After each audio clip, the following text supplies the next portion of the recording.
Hello everyone, welcome back to Grow Machine. Ever since Grow Machine has started, we have got a number of requests from people who want to start their own business. They don't even have a clue of what exactly they want to start or what problem statement they want to solve. So usually this part of the exercise we cover it as part of our free counseling plan, but we thought why not come up with a video which maybe our viewers can use it as a reference to start their own business and once they do their part of the homework, the rest we can do once they approach us, and we can use our expertise to fill those gaps and develop their business strategy. So this video is going to be on 10 steps which you need to do to form your own startup. But before that, I would like all of you to please subscribe to the channel and click on that bell icon to stay updated on our latest videos. As I always say, let's get started.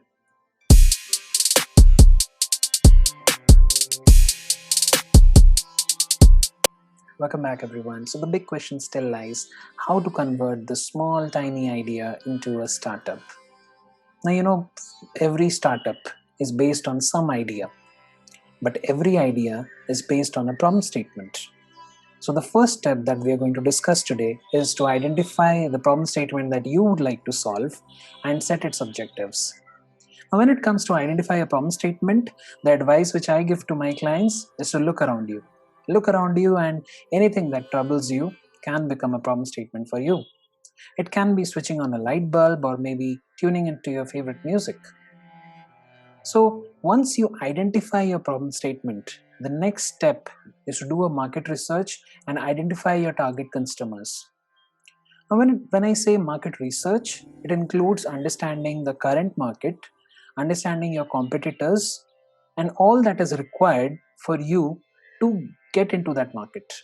So you need to understand that what is the driving factor which your competitors might be using to cater to their customers, and is there any gap in it, and can you use that gap as an advantage for yourself.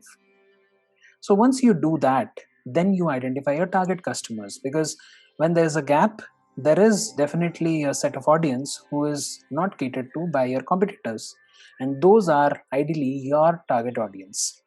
So once you have a market research, once you define your target customers, the next step is to form a co-founding team. Now, when I say co-founding team, many people wonder that can we not do it solely? Can we not do it alone? Definitely, yes, you can do it alone. But I always suggest people to have mentors, right? So it can be watching a video or taking suggestions from someone, or it can be reading a blog on something you want to have an idea on. But yeah, there should be something where you can take reference from. It should give a different perspective. And when I say co-founding team, I mean a team who complement your skill set. It should not be that there are two people in the co-founding team, in the team of co-founders who have the same skill set. Then it would be of no use. It's always good to have two people who complement each other. If one is good in finance, the other can be good in marketing, right? So that helps you to give a whole different perspective and identify risks as well, right? So once you have your team ready, once you have your research done and your target customers set in place, it's time to brainstorm on a set of ideas. Now, when it comes to brainstorming a set of ideas, the team really works because everybody have their own set of ideas. They have a different perspective. They basically take their own skill set into consideration while proposing these ideas. So these brainstorming, once it's done, so you need to do a cost benefit analysis of each of these to identify the risks and challenges and advantages of each idea. So when I say risks and challenges and advantages, I mean to say that what are those areas where maybe you might feel that the idea won't work, or maybe what are the areas that are super good and maybe most value add to any customer. So you need to identify those areas, jot it down, and maybe compare different ideas to see which one is best working for you, or maybe which one is the one who is fulfilling your set objectives which you set in step number 1, right? So once we all do all these things, the next thing and the major thing is to finalize the idea. So we are finalizing the idea. and we are working on a roadmap on how that particular idea is to be delivered. Now, when I say roadmap does not mean jotting down a step by step approach on how we are going to do it. It's about a high level thing. Let me give an example. Now, let's say you are introducing a new wallet into the market. So, it might be so that the first functionality which you want to propose is a peer to peer transfer from one wallet to the other.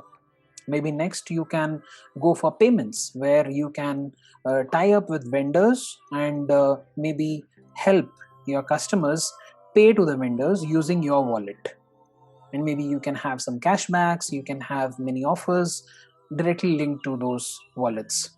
So this is the step, these are the different increments which we are thinking of. So this roadmap is going to be totally in an agile fashion. It is going to be changed over period. It is not something which is concrete at this stage, but yes, we should definitely have a roadmap before starting. And the best thing to do is to have a full certainty of the first minimum viable product, the MVP that you're going to deliver as part of this. Okay. um, Once you do it and once you understand that yes, this is my product or this is my business model that I'm going to work on, you need to connect with your vendors and finalize the quotations. So this is very much required because whichever place you stay, wherever you want to build your business, it's very much important you understand and have a good relationship with your vendors. And when you have these things, when you have a proper quotation, that is when you will be able to pitch it in front of the investors who are going to finance it, right? Because these quotations will be very helpful to you when you approach a bank or maybe an angel investor for funding. So once we are done with connecting with our vendors and we have our quotations ready, the next step is to register your brand or company. So that is very much required, which is our eighth step. So once we have registered our brand or company, it has a full set of steps, and I would recommend all of you who have already started or planning to start their business to visit our website and visit our products page, because we have a complete list of a 30-day setup challenge where we help people to set up their uh, website, register their business in a very step-by-step approach, which is pretty easy, and they can do it easily within their own time limit. As I already told you, that once you have registered your brand and company, the next thing is to finance it or fund it. So fund your business. It can be using an MSME loan from a bank, or you can get it from angel investors, right? If you are set up in US or if you are set up in any other geography, so you can use some angel investors to fund your business. Now everything is done, idea is set, right? Company is registered, you have all your quotations, your company is now funded. What next? The 10th and the most important step, that is hire your team, start hiring and kick off.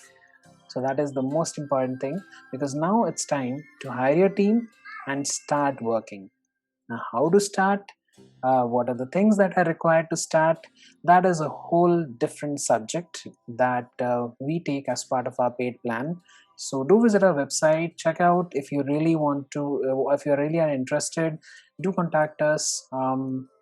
We will love to help you convert your concept to cash. So if you like our video, please like, share, and subscribe to our channel. And let us know in comments below what kind of business or what kind of industry you want to start building your first startup. Thank you for watching. Catch you up next time. Bye bye.